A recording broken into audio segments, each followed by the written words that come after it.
Hey, thanks for joining me. It's time to look at something different from Michael Turner. Of course, we all know that he passed away several years ago, so, you know, rest in peace, Michael Turner. It really sucks. Every time I look at anything that he's drawn, I kind of go back in my mind to the times when he was just on his, his beginning of his career, up and coming, doing some backup artwork in the Top Cow books, and then does that ballistic mini series, and he gets Witchblade, and then he was just off to the races, just like big career and nothing but kind of exciting stuff headed for him. He did a big run on Witchblade, then he went off and did his own series, Fathom, and then I can't remember the time frame on a lot of things, but he did a Batman Superman storyline involving Supergirl. Seems my memory is that it was pretty well received. And then he started coming up with a bunch of different ideas. There was this Soulfire that we got here. This other one called Ecos or Ecos, something like that. EKOS, something like that. I think I've read that they're trying to bring that thing back with other artists drawing it like right now, something to that effect. I don't know. Michael Turner was a guy that seems like he's one of those dudes that he got really popular in comics, and it wasn't to him like a stepping stone to other things, to like creating a big company that makes toys and cartoons and movies, or wanting to go get a studio going that makes video games, or just wanting to move on to be a cover artist. Michael Turner always seemed to me to be the guy that wants to draw comic books. He's got tons of ideas and stories and just things he wants to get out on paper. And he wants to tell the stories. He wants to draw comics. And that is, I don't want to say it's a rare commodity, but in terms of guys that are hyper popular and just always selling no matter what they do, sometimes those guys, like, I get it, what can I say? How can I say I get it? I've never been an artist in the comics industry. I just do my own stuff on my own time. But, if you're around long enough and you pay attention, you read interviews, and you understand how the industry works, at least to some degree, you understand that making comic books is kind of a pain in the ass, and doing commissions and cover work pays a lot better for a little bit easier work. So I get while some of my favorite artists are just doing that type of stuff, but God, I just wish they would draw comic books. J. Scott Campbell, Joe Madureira. I could go on and on. Travis Charest, Todd McFarlane. But Michael Turner always seemed like one of those guys that he always wanted to make the comics, and he did so right up until he died of cancer. I can't remember when it was, what the year was. Early 2000, 2006, 2007, something like that. Anyway, it just sucks. But I just thought it'd be time to bust out this Soulfire comic. I think it went at least 6 issues. I've got the first 4 right here. I know I've got the others somewhere, but they weren't grouped together, and I figured we just look at the first 4, because why not? Like I was saying, I was following Michael Turner's career at Top Cow, and I loved Witchblade. I loved his artwork there. And then when he went off to do Fathom, I was super on board with that. I thought it was a fantastic comic. It read like kind of like a James Cameron science fiction movie. Loved it. His artwork was fantastic. It was being inked by Joseph Weems for the most part, as far as I recall. So big fan of Michael Turner. Not a big fan of this comic, Soulfire. This thing did not connect with me. Now, I'm saying that not to be dismissive of it or say that it's bad. I'm not doing that. I feel like sometimes I need to remind some folks in the comment sections that just because I don't like it, I'm not saying that the creatives are bad or that, the idea is bad. It just doesn't connect with me. Now, granted, there are some things I do say, like, okay, this thing individually sucks. Like, you could tell that some comics out there are a poor, cheap attempt to create something quickly and easily just to make a buck or to cash in on something here or there, or you can tell what the creatives are not invested heart and soul into it. That is not the case on this. I feel like Michael Turner's heart and soul was in this completely. I just don't like it. It's not a concept that really speaks to me.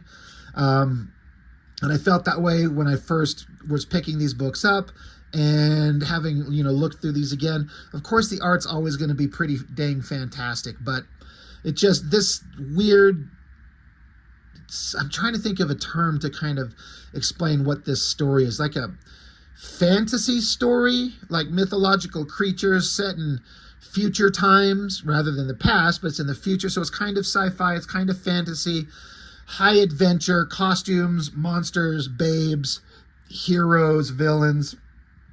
It's all there. I can understand why, and this is something that Michael Turner was excited to do. It's one of those things that just does not connect with me. I did not enjoy this outside of some pretty interesting visuals that would go on. And there are also some things that they were doing that I'll point out here, specifically on the inside of this front cover, or the first couple of pages, where I get what they were trying to do. Michael Turner also seemed like he was always trying to push the boundaries of what can we do with coloring and computer effects to enhance the visuals of the story. Just to do something more beyond the basic 4-color process of old comics and just penciling and inking. Like, what can we do? And sometimes it works, sometimes it doesn't. For example, he's drawing this scene. We all could probably recognize this basic scene. I'm not sure how to pronounce it. Machu Picchu? The ruins in Peru? Again, if I pronounce that wrong, I do apologize. So he's drawing that, but it's like, this is like a real photo of clouds that they've interjected into the artwork. Even like putting the clouds in front of the mountain that he drew. I appreciate what they're trying to do. And this example is not bad. There are some other examples in a page or two here where the clouds look kind of terrible. I don't think this type of stuff works very often, because when you take hyper absolute realistic, and I mean, it's not just realistic, it is real. This is a photo of clouds, and interject it on top of your hand-drawn artwork, even though, I mean, he could have even traced this basic scene, and I'm not saying that as a negative. So it's very lifelike, but it's just, it doesn't mix for me. This photo mixed with hand-drawn, it doesn't work. I don't like it. But this is not bad, but we'll see more as we go along. But it starts out, this is 2007, which is when the comic printed in 2004 here. So, quite a while ago. They're in these ruins. They're digging in the ground like, kind of like in Jurassic Park. They're digging up bones. And what do we see? And they're talking, they're yapping. What did we uncover? Skeletal remains of a freaking dragon. Like, you got the curve of the body and wings. That's pretty awesome. One thing I have to give it to Michael Turner for is he draws everything pretty damn good. I know some people are kind of back and forth on his figure work. He does do some weird figures, long, kind of skinny, gangly things on women and male figures. He's got a style. He's got a distinctive style. And, it's all subjective taste. But his backgrounds and these kind of epic scenery of the stuff that he can put in the backgrounds of all his drawings, man, he's so good at it. There's just some kind of magical quality that he had. I absolutely love it. But yeah, they're digging up a dragon. Now, this is an example of where these like scuzzy looking weird clouds in the background of the art, it doesn't work for me. I don't like it. There's not a balance struck that works for me, but that's just how I feel. So, I don't know, not a fan. But anyway, they dug up a dragon. Oh my God, this is crazy weird. Now we jump forward. This is the Bay Area, August 6th of 2211. So now we're way in the future. And these look very much like Michael Turner vehicle designs. They look similar to things that he did in like Fathom, and that's fine. They've got a technological kind of They make sense. You know, they've got a big turning like turbofan to elevate itself, kind of like a helicopter, and it's in the center mass of the vehicle, and then it's got like a tail and like a stabilizer, like a helicopter thing. It makes sense. Like there's some kind of thought put into how these vehicles operate. I like that. And, you know, the way that the cockpit kind of hangs down low, they kind of sit almost on top of each other, very highly advanced technology. I actually really dig it. You know, it looks like interesting technology that makes sense. Whoever these guys are, they're zipping around. They're in this city area. There's something that's getting attacked. There's fires. There's burning. And they think that there's this... there's a building there. I don't remember that building being there. And they're like, dude, that's not a building. So now we get to see a giant dragon, like a dragon's head pulling up there. And then, once again, double page spread from Michael Turner. This dragon creature sitting atop this building, its tail wrapped around here, fire everywhere. These giant wings, which I was just noticing this viewing, where they're kind of translucent in between the little spiny framework. I don't know what the anatomical terms would be. But like this is the part coming out towards us, but then as you see the wing folds back, you can see the folds through the wing. So they're kind of translucent and see-through. And I'm like, that's kind of neat. But Michael Turner doing these visuals, that's awesome. You know, I may not, like, when I was first reading this comic, I was like, all right, I'm kind of on board. There's some interesting visuals. But as it goes on, I ultimately ended up not super enjoying the story and the concept and the idea. But artistically, holy shit, is that cool. Dragon breathes fire, hits one of the ships. They're all freaking out. They launch missiles at it. Doesn't seem to do anything. It jumps up in the air. Great visuals. So now the guys in the vehicles, the remaining ones, there's 3 of them. One of them got hit. So the other 2, they're talking about how the dragon can fly, but he's got a lot of big, heavy mass. So they got it beat in terms of speed. So they can accelerate fast, get high, and take off. So now they're away from the burning city, up in the night sky, kind of quiet. I do need to make sure I shout out colorist Peters. I don't know how to pronounce his name. Steigerwald or Stegerwald. He's always been really good at color, and these guys I believe hooked up at Top Cow, I think, and it's just fantastic coloring. I like the fire blast from the dragon's mouth there, the night sky going on there, really cool. And as kind of goes normal for me, I appreciate that there's not a bunch of text boxes everywhere telling us shit we don't need to know. It's just we get to follow the visuals. I feel like Michael Turner likes to have his comics read like a movie. And that's a totally valid approach. Like, you know, comics are their own specific medium, and you can have text boxes to explain things in different ways from different characters' perspectives and tell a story in its own unique way that's specifically unique to comics. You know, it's pictures and words, as opposed to a novel that's just words, or a movie or TV show that's just pictures. You know, you can do both, but, you know, in the case of Michael Turner, I believe he just likes to do, you know, he likes them to kind of read like a movie. But yeah, the guys are trying to get away, but then blast of fire from up underneath them. The dragon goes zipping by. It arcs back down from the sky and comes at them, presumably just destroying it. And then here we get mysterious hot girl in a cloak standing on top of a building or something, seeing the fire and smoke and destruction and the dragon in the distance, and a bunch of text saying, blah, blah, blah, mysterious problems, evils happening. I need to find the boy. There's a boy that's the key to everything. That's okay. So now we cut back to Deadwood, North Dakota, 1874, Old West town, and some kind of futuristic cyberpunk douchebag kid is just killing everybody in the streets, having some fun. What's that? I remember looking at this going, all right, is this a time travel thing? I mean, okay. Another scene, Madison Square Garden, 2099. And you get a bunch of scenes where it looks like this girl is kind of like a Britney Spears kind of pop star. I was like, okay.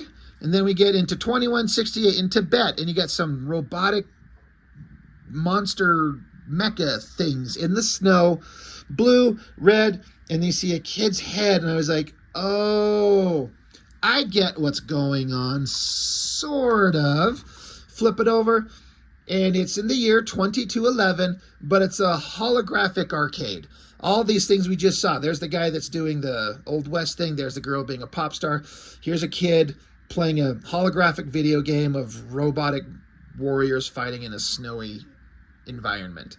I'm like, okay, these are a bunch of kids at an arcade. Little interesting little callback to Fathom. This game back here, these guys are playing. It says Blue Sun, and then there's like 3 little beams of light converging on a glowing top up here, which is like the kind of the ultimate, like the climactic scene in Fathom in the original series that Michael Turner did. That's just kind of a fun little callback. So very colorful, very detailed, all kinds of environment details that just make you feel like you're there. Like he puts a lot of time and effort into backgrounds and details. Michael Turner doesn't skimp on things unless he's on a time crunch to get pages out, then which happens in a couple issues down the road. You kind of feel like he's probably feeling a time, what am I trying to say? A deadline crunch. That's the word I'm going for. But blonde-haired kids playing a game, douchebags here trying to tell them to fuck off the game so they can play. They get in a fight, and so the Old West game playing cyberpunk guy, he's like friends with little blonde-haired kids. He fights off the douchebag kids, and they all take off. They leave the arcade, but then there's an explosion. Something blows up behind him. Some kind of cloaked figure in the distance. Bunch of ads for different stuff. And then we get some hot girl. The visuals are telling me she's evil with her little spindly hair and her evil eyes. She shows up. They don't know what the hell's going on. They don't like it, so they're like, we gotta run. But evil girl runs along, grabs onto little blonde-haired kid and takes off with them and jumps out of a wall. Again, I got to shout out Michael Turner's full backgrounds, buildings, and again, futuristic science fiction type buildings. It's not just like rectangular kind of building skyscraper shapes like you'd see in like New York or something like that. This is a different place with different types of buildings in a different era, and he makes it look like it should. The kid's trying to get away from evil woman. He's kind of flailing about. He's like, you got the wrong guy. Let me go. She pops out a bunch of like not dragonfly, but kind of insect type wings. They look kind of translucent, kind of like the dragon. Rips out of her cloak. He freaks out, puts his hands in her face, and some kind of energy blast or energy eruption comes from him, forcing her to drop him. He's like, what the hell did I just do? Oh shit, he's falling. But as he falls, there's all these like crisscrossing shapes that he lands in that they're like cloth material that catches him. I don't understand why those are there, how those are there. God damn, is he lucky that it caught him and he didn't splatter on the ground. I'm sure there's a logic to it, and I would actually it'd be nice to be able to ask Michael Turner, like, so what are these things and why are they there? What's the point? Besides, they just saved his life. I'm like, why are they there? Anyway, he gets down. He makes it all the way to the ground. He doesn't know how he's still alive. Bright flash of light in front of him. He puts his hands up. He's like, what the hell? What the holy shit? And we get Hot Girl from the beginning in the cloak watching all the devastation. She shows up on alternate version of a Kira bike, and she's basically like, come with me if you want to live. She says, you can remain, but you will not survive, or take your chances and get on, decide. And once again, Michael Turner drawing a motorcycle and putting all this detail in it, all these gears up front, the handle, all this kind of detail with the controls. There's probably a clutch or a brake or something like that. Like, it looks great. Hot girl on a bike shows up and says, come with me if you want to live. You get on the bike, because if you're lucky, you might get to fuck her later. I'm just writing my own comic in my own head. This is a kid getting met up with some hot babe. And that's the end of issue 1. Great spread, great colors. I should mention that there's no should. I don't have to, but I'm going to. This is an era when Michael Turner gave up having an inker, and I don't usually like it, and I definitely don't like his artwork as much when he's just doing pencils, but he pencils so tight, so hyper clean, it doesn't really require an inker.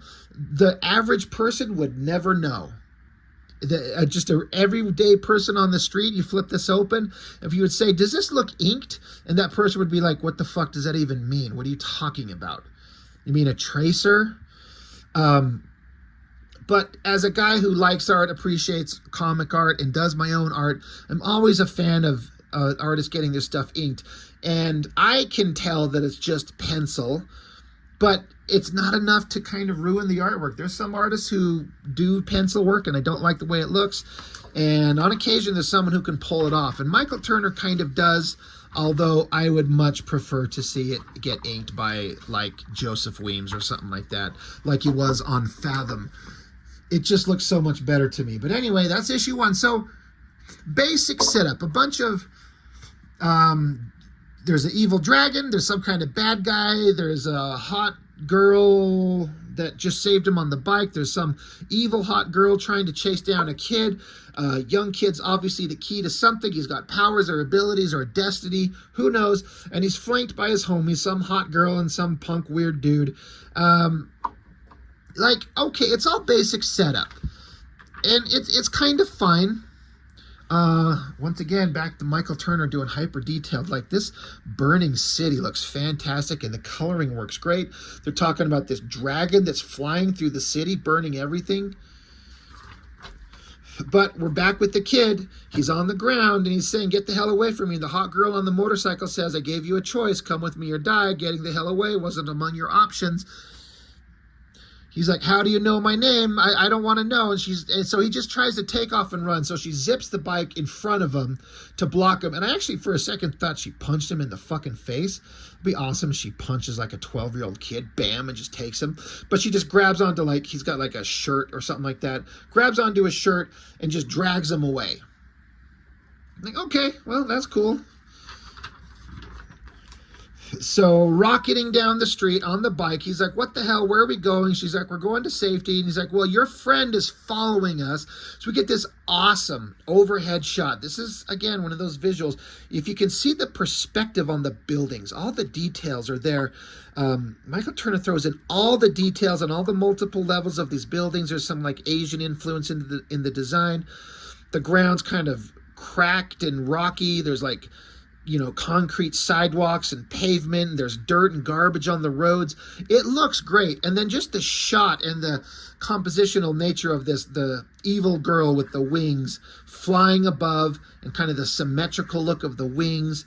It looks great. And I like the translucent see-through wings. That's cool. But girl on the bike is like, yeah, that girl, her name is Onyx, O-N-Y-X. Is that how you say that? Onyx? She's like, we're not friends. So evil girl, Onyx, she dives down. Hot girl hits she hits a button on the bike, and I'm trying to figure out what the hell it was that she's making it do. Oh, it transforms. It deploys wings or something. Because the kid's like running out of pavement, but she hits a button. Motorcycle apparently can turn into a flying bike. I mean, why not? This is a futuristic comic book. So now they're flying through the air, and so you get some distant background, like cities that are connected by these great tubes of probably like to, you know, transit in between them. It's kind of an interesting futuristic sci-fi thing. Kids freaking out, of course. It's just standard stuff. He's being chased by bad guys for some reason. He doesn't know. He's freaked out. He's being dragged into this world he doesn't know exists. He gets a call on his little, God, is this something just like a little cell phone kind of thing? His buddies are like, dude, where the fuck are you? You took off. What's going on? He's like, dude, you don't want to know. While that's all going on, evil Onyx girl, she's diving at the flying motorcycle. And she grabs onto the girl that was driving the bike, leaving the kid on the bike himself. And then they bust through one of those big giant tubes. And inside the giant tube are multiple tubes with like trains, hover trains, whatever, kind of like fast transit. Very sci-fi. They bust through the wall. The bad girl throws good girl to the ground and says, hey, stay away, stay out of my business, bitch. And so the girl on the ground, she said her name is Grace, by the way, and Grace is like onyx, and so she looks.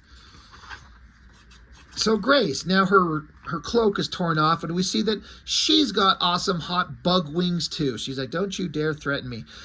This is kind of positioned anatomically weird. I feel like her head and its connection to her upper body and her shoulders, it's a little strange. Even for Michael Turner's kind of interesting kind of anatomy that he does anyway. Like the face is good. It's interesting. She's got a little dragonfly tramp stamp. It's a little weird. Anyway, kid's on the bike. He's trying to learn how to fly it. He angles it down to try and land. Great backgrounds and everything. And so Onyx, the bad girl, she pulls out some kind of bladed weapon that, you know, folds out, and now she's got a big old giant weird weapon thing. And they attack each other. They even fight each other with their wings. Like, Grace uses her wings to smack the bad girl aside. I kind of like the bad girl's design with the dark, like there's no white of the eyes. It's dark, and then these beady little yellow things. It's kind of creepy and kind of cool. But, you know, they have words. Grace blasts at her. A bad girl seems to poof into a ball of smoke. And so hot girl, you know, they're doing interesting things with her hair, the coloring and kind of the shape of it to kind of make her look human and hot. Remember, all the characters have to be fuckable, especially a Michael Turner female character. But they also got to look, he's going out of the way to make them look different and kind of alien. And it works. The kid, this is kind of a funny shot of his face. He's freaking out as the bike comes crashing down, smashes into something, tumbles, crashes, and rolls. He survives perfectly fine. Eventually, his homies show up, the kid and the girl. Now, they're on their own version of an Akira bike. Great design. Once again, great perspective. The wheels, the technology on it, the coloring, showing the illuminated like headlights. Looks fantastic. They're all happy, like, "Oh, thank God you're fine. We found you. We saved you. What the hell's going on?" And so Grace caught back up with them. And that's another great shot of her standing there with her arms folded and the wings. And so there's some conversation back and forth where they're like, "Hey, fuck off, weird bug wing lady. We don't know who you are." And but she's like, "Every time we sit here and talk, we're wasting time. Important things are happening. We cannot sit here and fuck around. There was a time of great magic. I mean, look at my wings. And you're connected to this, and you're a part of this, and you need to come with me." So the kid's like, "Hey, hold on." So he gets a huddle with his homies. He's like, "What do we do?" She said that she could kill us any second, but maybe she knows what's going on. We should just... Anyway, they basically have a little huddle, and they're like, "Okay, let's go. I guess we'll go with you. I mean, why not?" Hot bug-winged lady shows up and says, again, "Come with me, or if you want to live." You're like, "All right, let's go." Now we cut back to some other environment, dark, very evil looking. The color palette going on here. The evil girl, the Onyx chick, she's showing up.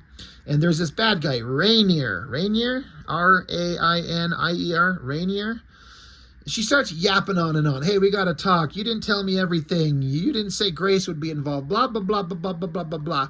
And he just puts up his hand. Like, shut the fuck up. And so she just kind of pauses, looks behind her. I like that shot. I like how her hair, again, is flowing around her, almost like they're snakes, almost like a Medusa thing. I wonder if that's what he was going for. And giant dragon comes flying down. She's kind of freaked out. Holy shit. And the dragon's flying over another city, I guess.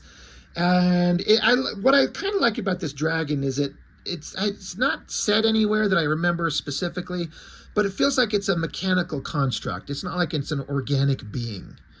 It feels like it's a robot, I guess, for lack of a better term, probably magically powered, but it's breathing fire down on everything, destruction. And so the girl keeps having conversation. The guy just still is like, "Shut the fuck up." And then down comes the dragon's claws. And again, the feet of this dragon here, that's all like metallic plating and joints. So again, I feel like it's a robotic thing.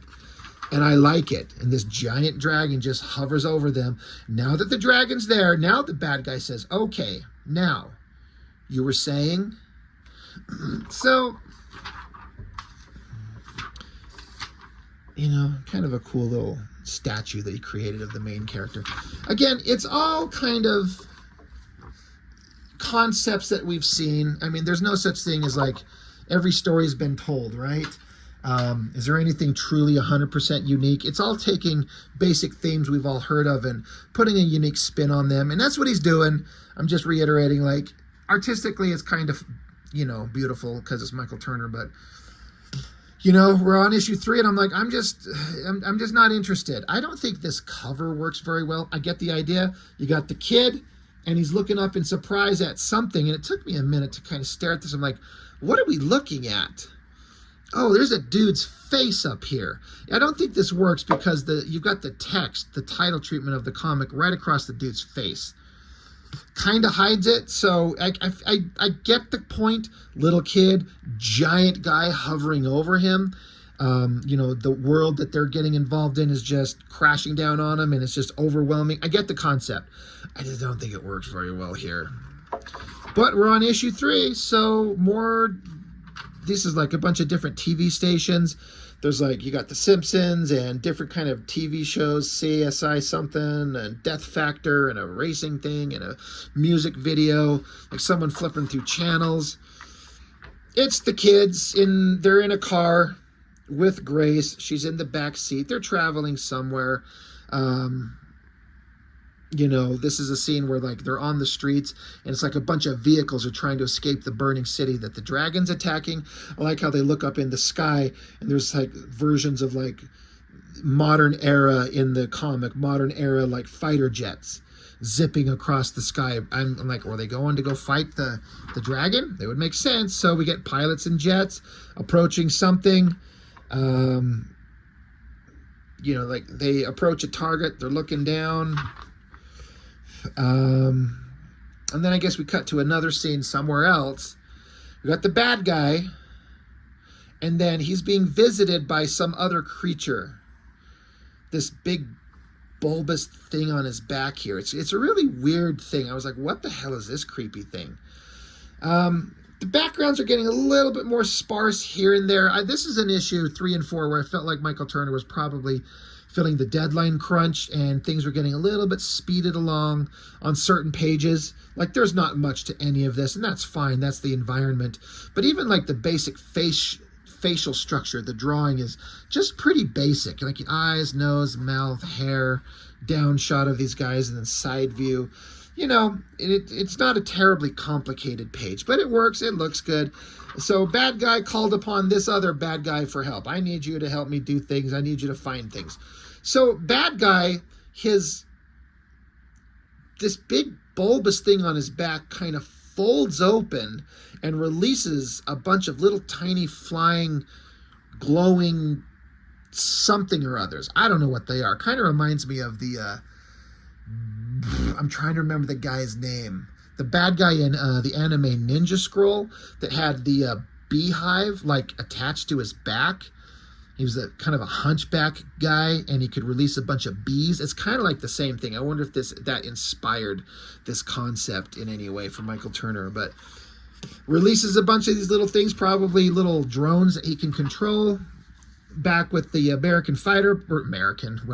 the fighter pilots and their jets. They land their jets, and now they're on a mission. There's a giant hole in the ground, so all the pilots get out with their guns, dive down into the ground. You got their little flashlights looking. Again, this is where I felt like the artwork was taking a little bit of a, I don't want to say a cheap way out, because they're going into a dark hole, so illustrating them as silhouettes and letting the colorist fill in like the lights on their guns and things like that. It makes sense, but it feels rushed a little bit.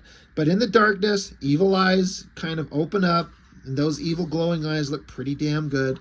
And the giant dragons in here. Now, the lights from their weapons illuminating the robotic dragon thing, that looks pretty good. It looks pretty freaking good. There's a lot of attention paid to the lights and how they're bouncing off its figure. And so the dragon proceeds to start burning him to death and just kicking their ass. I like the shot of the fire erupting up out of the tunnel here. It's like it's getting ready to breathe fire, and everyone looks shocked, like, oh shit, and then boom, it just burned them. Great coloring going on. Like I said, the colors Peter Steigerwald is just like one of the best. And he just pairs with Michael Turner. Like every page is just color everywhere. Like, look at this, just color everywhere. It's not like a dark brown, muddy, ugly, gross thing. It's just, they're like, we want color, bright and vibrant. So the group, you know, the kid and his homies and the hot Grace girl, they show up to this, like, it's like off in the mountains somewhere, but it's like a big, like, battle arena. And they're here to find somebody something. So they get seats somehow. I guess you could just show up and just get in. And there's these robotic-looking monster creatures there. And then somebody shows up in dead center, kind of like a gladiator thing. And you got this big bad motherfucker. And if you're paying attention to kind of his chest piece, it's the same design as the guy in the cover. Again, double-page spread. Pretty awesome design. Looks like a pain in the ass to draw. Like, it's one thing to draw this design one time, but then to have to draw this over and over, I'd be pissed. Once again, look at this coloring going on with the lights.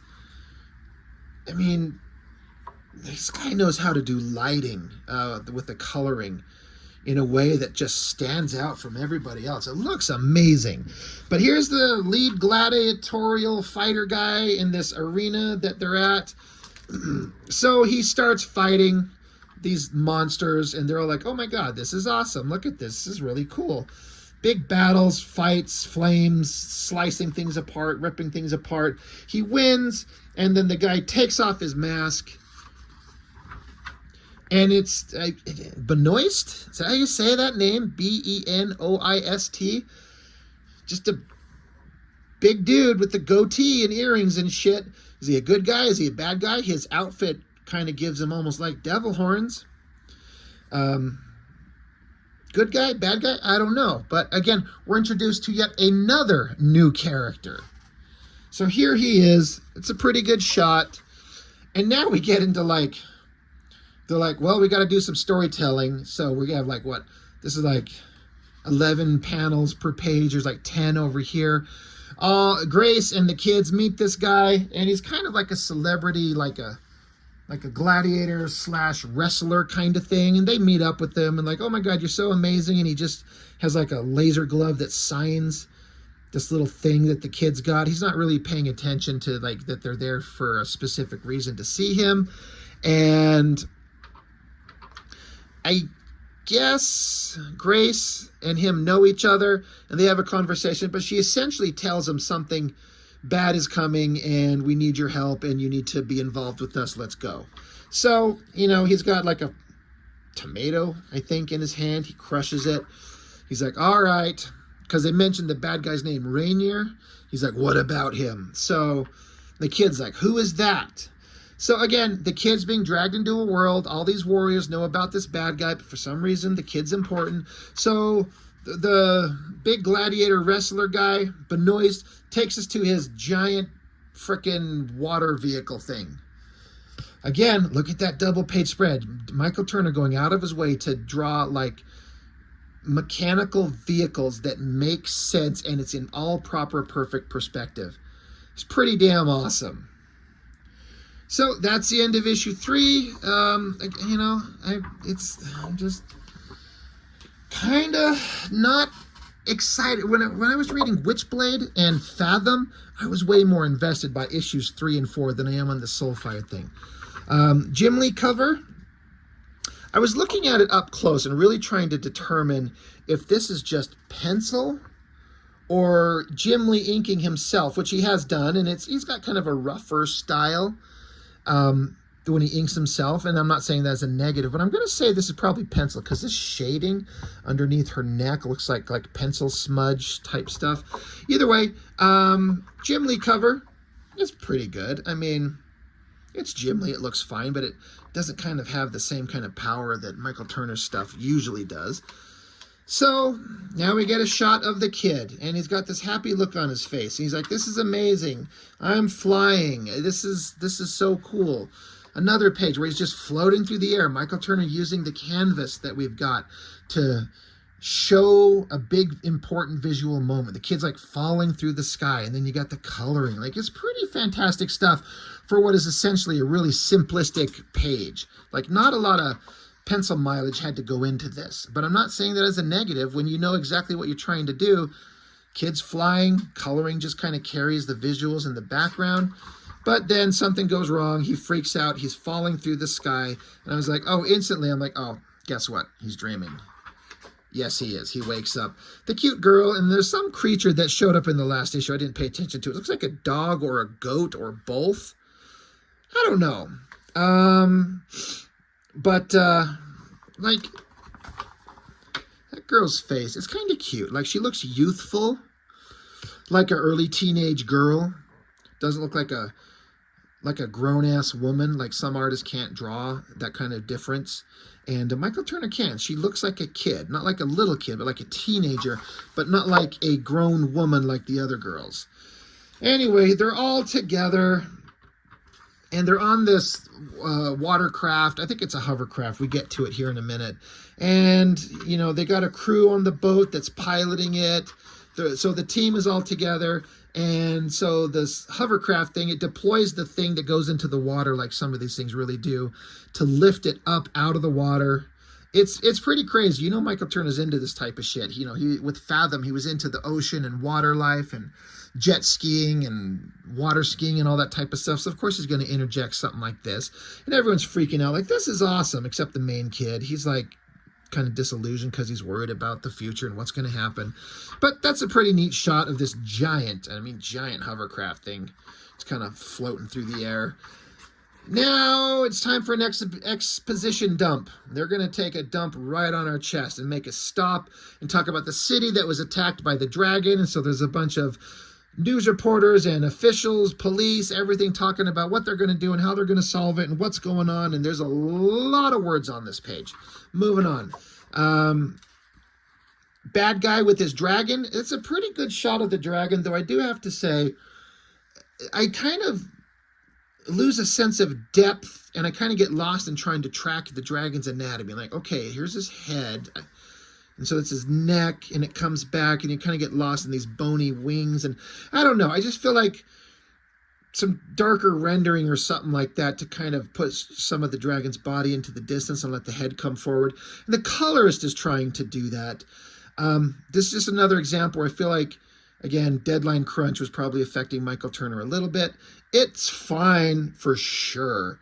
And I'm not saying I could do any better by any means, but it just, not my favorite shot of the dragon. I kind of had to stare at it for a minute. I'm like, what are we looking at? Okay.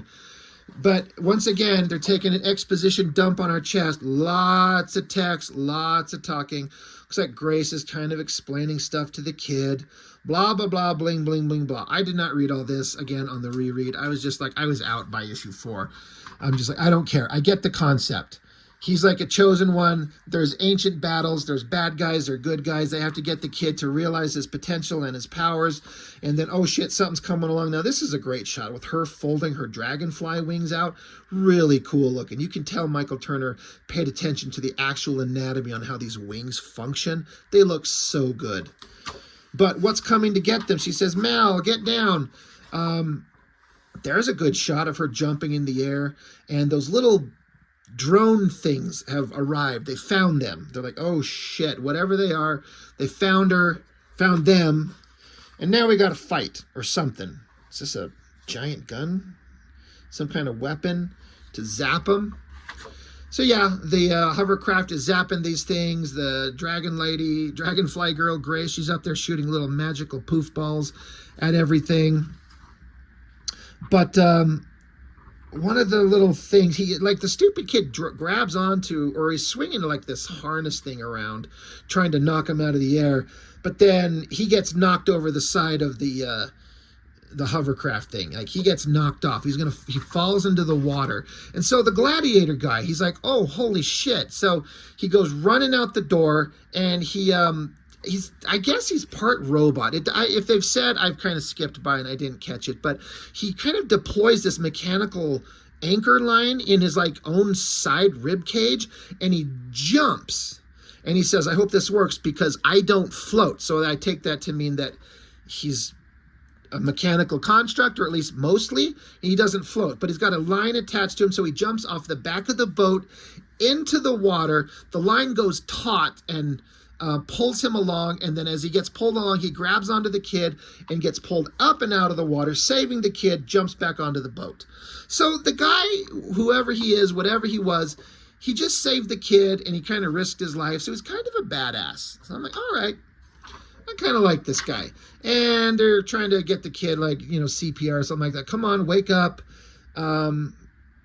Again, I feel like deadline crunch was kicking Michael Turner in the nuts because you got silhouette there, everywhere. He probably just had to like bust through these pages to get them done. And it's fine. It's just kind of like a bit much when it's this many places. But yeah, the kid's knocked out. Something's wrong, but then these energies are erupting inside of him. He opens his eyes. They're burning with power. Oh my God, he's finding his destiny. His powers are emerging, I guess. And so now the hovercraft sails off to Hawaii. They come along, great backgrounds. Because some girl, and she says her name is Pelali Loha Manahalwelala Haliwe, and on behalf of Kahuna Minahana Funikana Udahanie, man, I could not begin to pronounce that Hawaiian shit at all. But you can tell, once again, Michael Turner took it seriously and found proper terminology for the environment that they're in.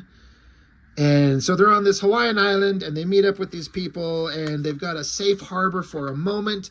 And they get there, and they're having a giant bonfire, and you're probably going to learn something from the local tribal people and have some vision quest or something like that. I don't know. To be continued in Soulfire number 5. They got an ad for number 5. And number 6. Now, I know I have this one. I've seen this cover floating around in my comics recently. So I've got Soulfire number 6 somewhere. I'm sure I have 5 somewhere.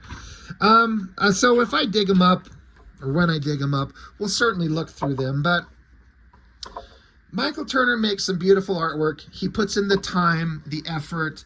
He cares about his fans, his art, his craft. It just didn't connect with me. Like I said, I'm just repeating myself. And again, it's no disrespect meant to the books or anything like that. If you love these things, I get why. I would get it. I do kind of understand why people would really dig these, but it's not my thing. But I'll always enjoy them for great artwork, and that always works for me. So I don't know. What are your thoughts? What do you like about Michael Turner's Soulfire? Is this something that you connected with you? Do you like this type of stuff? Either way, I still wish that Michael Turner was around. He had so many things he could have done. And I feel like he's, like I was saying earlier, he's one of these guys that probably would be just drawing forever until he, was too old to. He would probably be drawing comic books until he literally died of old age, if he hadn't have died of cancer at such a young age. It just sucks that he's gone. But he was creating, he was making, and all due respect, all the time for that.